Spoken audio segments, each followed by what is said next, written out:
Thank you very much. Please take your seats.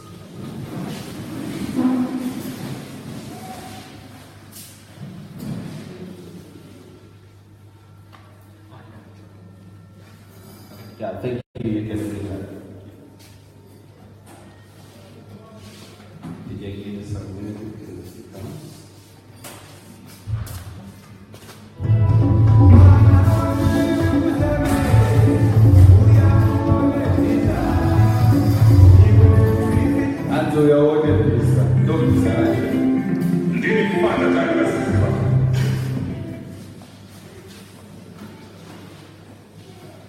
Thank you. Fellow Zimbabweans, it is my pleasure and my honor to address you today. Gweru holds a special place in my heart, as I know it also does for Dr. Monica. As many of you know, Dr. Monica was here for some time. As a teenager, I would visit my sister and my brother-in-law here in the late 1980s. My brother-in-law was a doctor who won a Zimbabwe Air Force scholarship to study medicine at the UZ in the late 1980s, before serving as an Air Force officer here at Thornhill. His passion for flying, which he was never able to fully realize due to his premature death in a car accident, was passed on to his son, who has excelled himself as a pilot overseas. Indeed, this is one of the many thousands of examples of great talent leaving our Zimbabwe because of the destruction of our nation by a group of individuals who care nothing for our home, and who by their own words and actions have condemned themselves in the eyes of the people. Zimbabweans who were denied fair elections have voted with their feet and left the country. As you can imagine, we have had many discussions around the country with fellow Zimbabweans just like you to understand what is important. It will not be news to you when I tell you that the main issue for people in this country now is the economy, it is jobs, it is infrastructure, so hospitals, bridges, sports facilities, and so on. We all complain of the lack of progress in our country.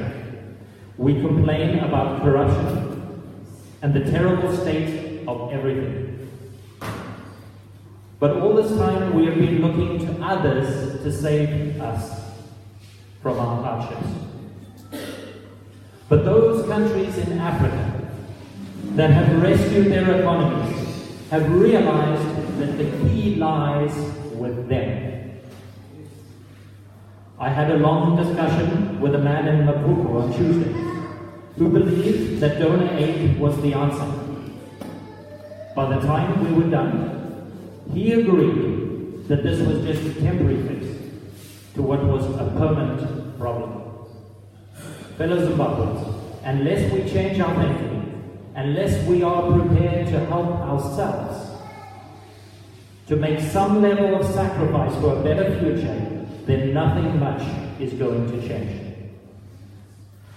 There is another important truth which we need to acknowledge. It has not helped us that we have been a divided nation for so long. We have allowed the narrative of division, of tribalism, of racism to dominate the national conversation. My fellow Zimbabweans, where has that got us?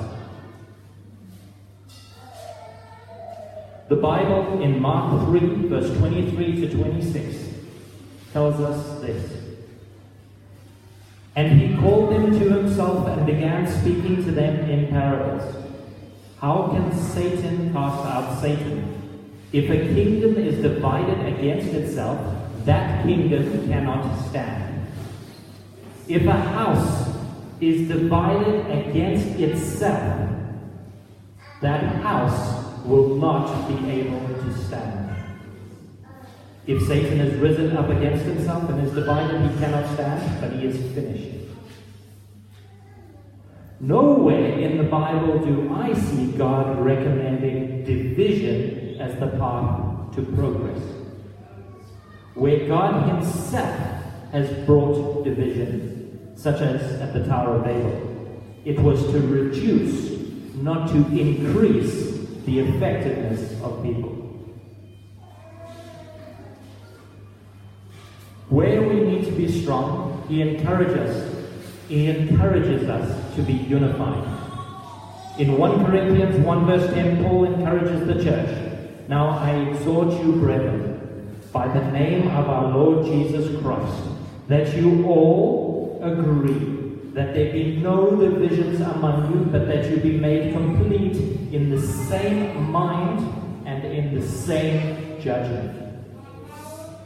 So friends, if it is progress that we long for, and we do, if it is jobs and hospitals and infrastructure, then why do we tolerate those who create division? What do you see around you? Zambia has split. The NDC has split and is at risk of doing so again. What is happening? Why is this happening? If unity is so important in helping us move forward as a nation, then why are we divided? The problem is that our current crop of leaders seek power. Power for themselves and not for the people. If this were not so, they would quickly agree on what is in the best interests of the nation and just get on with it together. In the BZA, we believe in servant leadership. I think Chris was saying this before. This simply means leading for the benefit of others and not for ourselves. It means presidents leaving office once the best interest of the nation has been served, and not later than 10 years after their election, in line with the Constitution. It means wanting for the least of us what those leaders want for themselves. There was an excellent piece written recently by a writer calling himself the Anvil, some of you may know, which appeared in the Standard. The title was Great Leaders Make Themselves Unnecessary. It is a tribute to Morgan Tsvangirai and a challenge to the leaders of the NDC not to squander his legacy as a result of their persistent infighting. I would like to quote a portion of that article. The greatest leader is that leader who makes himself unnecessary. The leader in the absence of whom the work of the party or organization happens as effectively as if he were there. Jesus is our unparalleled leader par excellence. The guy actually had to leave for his kingdom to thrive. It is after his death and his designed absence that we see the glory of his leadership. End quote. When have we ever had such leadership? But there is one party, my fellow Zimbabweans, which offers us this chance, which seeks for the least of us what they seek for themselves. There is one party which promises unity, striving to achieve a better future for all Zimbabweans. It is a written promise that must be fulfilled. It is in the manifesto. There is one party that has already demonstrated this commitment through the courageous appointment of a member of the minorities to a senior role.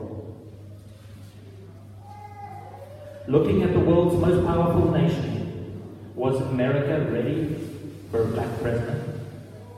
Many thought no.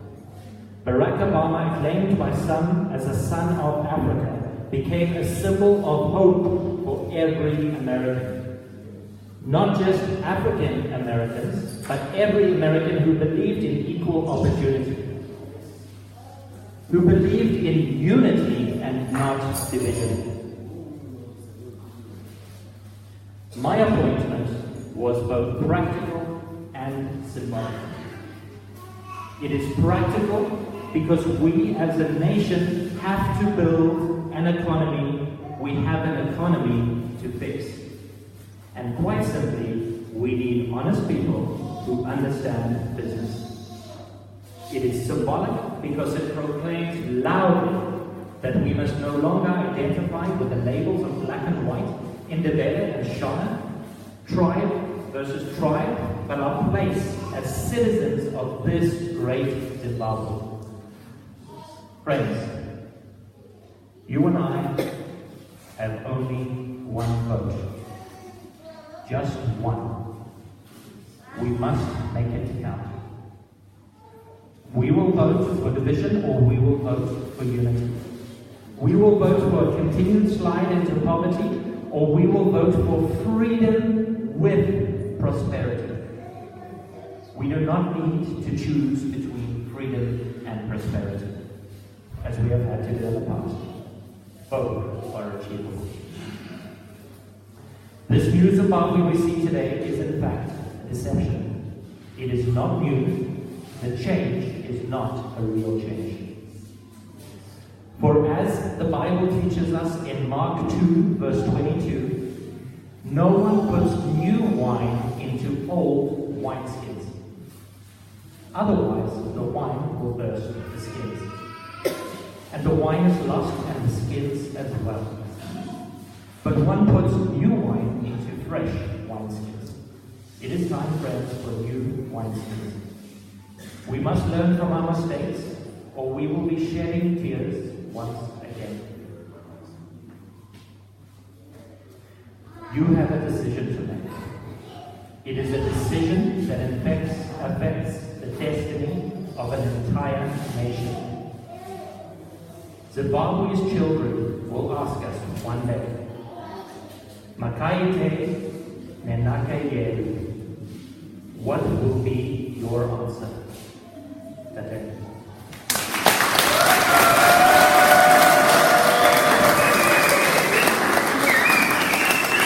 Thank you.